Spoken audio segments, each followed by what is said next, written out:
My name is Melissa Romo, and today we're going to review vector and matrix manipulation using nested loops. If an action is desired for every row in the matrix, then the nested for loops would look like this.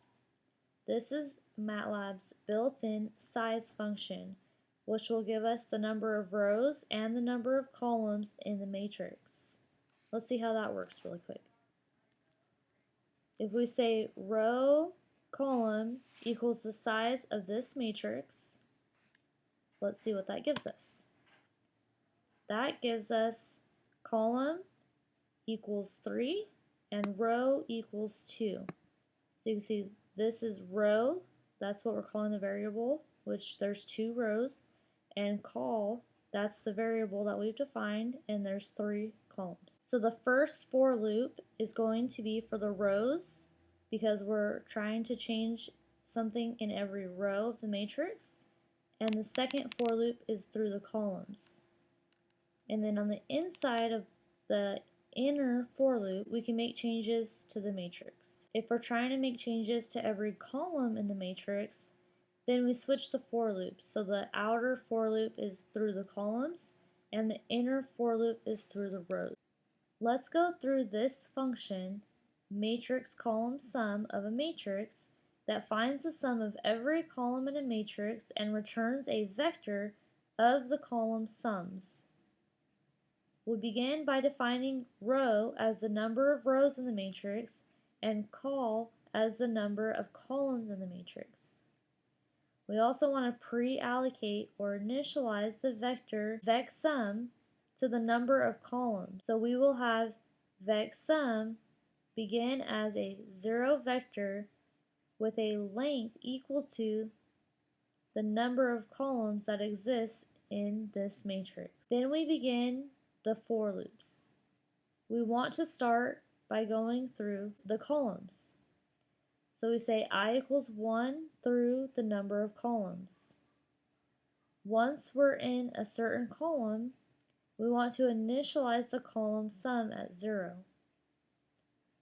Then we want to go through the column, down the rows, and take the sum of each element. This is how we get the value of the element in the matrix. We say the matrix of the jth row and the ith column. Once we do this for all the rows in the first column, then we assign the column sum value to the vector sum in the element I, which in the first iteration is 1. Then we go to the second I value, or the second column, and we do the same process again. So let's see an example of this. Let's take the matrix column sum of the matrix 1, 2, 3, 4, 5, 6. So we see here that the answer is 5, 7, 9, because 4 plus 1 is 5, 5 plus 2 is 7, and 6 plus 3 is 9. Now that we've reviewed vector and matrix manipulation using nested loops, here are some assignment problems for you to work on. Create a 10 by 10 matrix multiplication table. Then switch every other column. Do this using 2 for loops.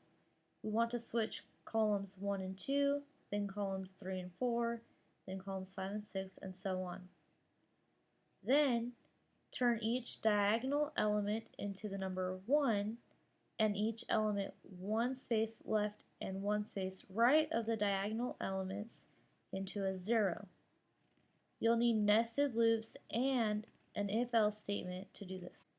If you are not able to solve these problems, or if you have any questions on this topic, please come join me at the next SI session where I will be available to assist you. Thank you so much for watching.